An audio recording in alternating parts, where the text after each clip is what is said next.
In an age of sail, merchant ships bore treasures enough to sway empires, and among them sailed the Blackmoor Star. Pride of Edward Blackmoor, merchant, captain, and champion of the common sailor, at his side was his wife, and their only son, Dorian.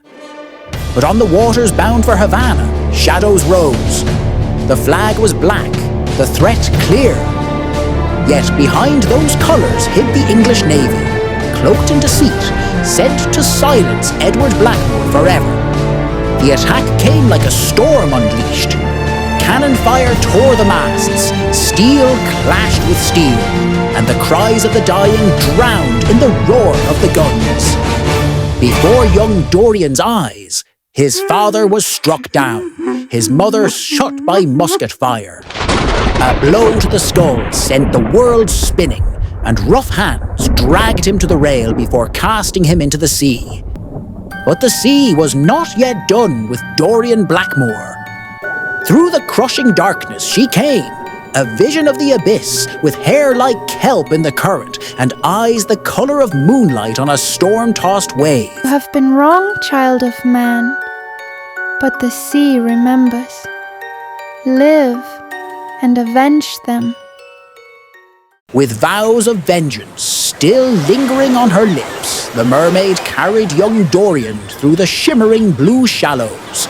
She laid him gently on the warm sands of a deserted island, leaving behind a boy not broken, but reborn beneath the eye of the sea. When he awoke, he lay upon a lonely shore. For days he drifted between fever and thirst, until the sound of rough laughter and the smell of salt rum roused him.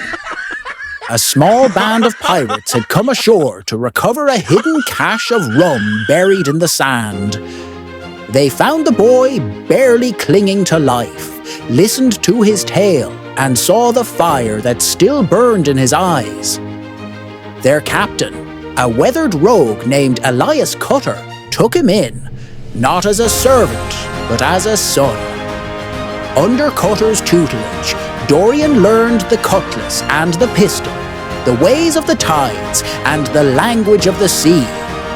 The crew became his family, and the captain swore to help him find the man who had murdered his kin. Years passed, and the boy became a pirate, feared across the Caribbean. The day came when he found the commander of that cursed ship. With no mercy in his heart, he cut him down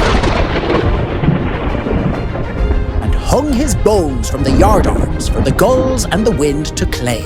From that day forward, sailors swore they could hear the bones rattle long before his ship was seen.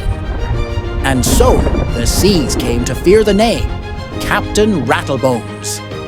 And now his hunt begins anew.